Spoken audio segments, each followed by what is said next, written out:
बोल भरत पिया राम चंद्र की जय।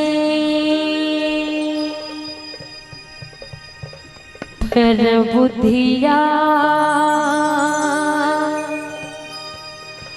हो गया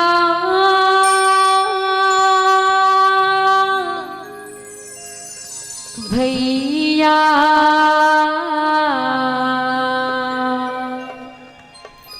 नर तनो पाके पारम बुद्धिया भोगे।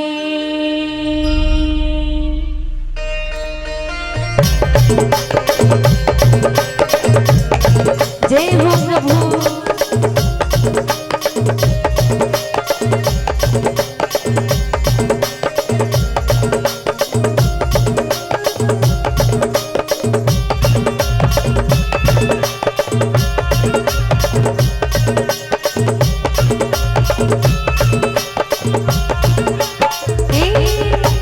बुद्धिया होगे गाओ भैया नरतला पाके करो बुद्धिया होगे।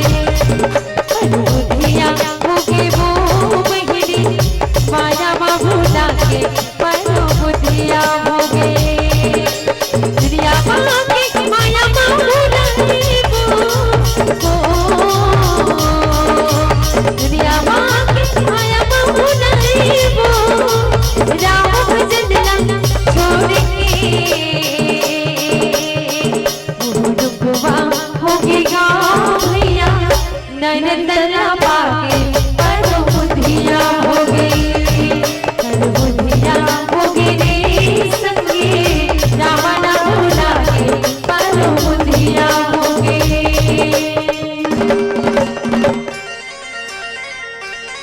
जय हो हे प्रभु।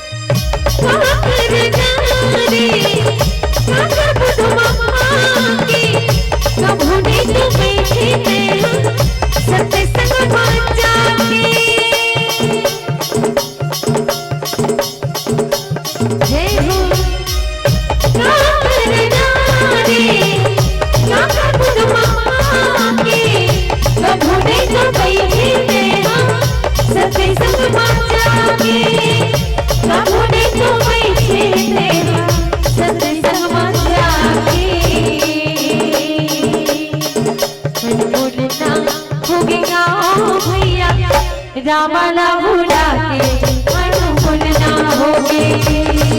पर बुद्धिया होगे गाँव भैया नर नर पाके पर बुद्धिया होगे।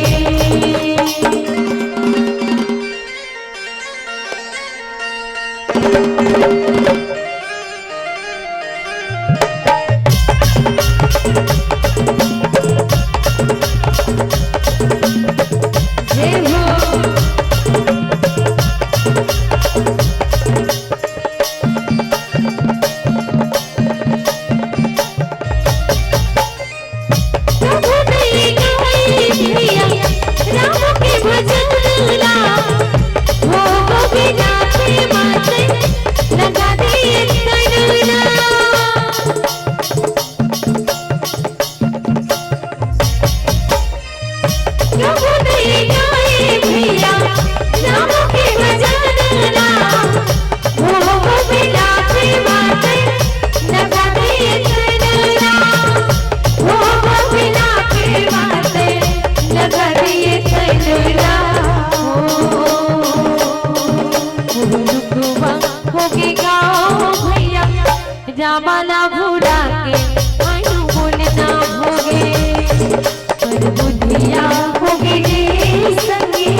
रावण भूला के पार बुधिया हो गए।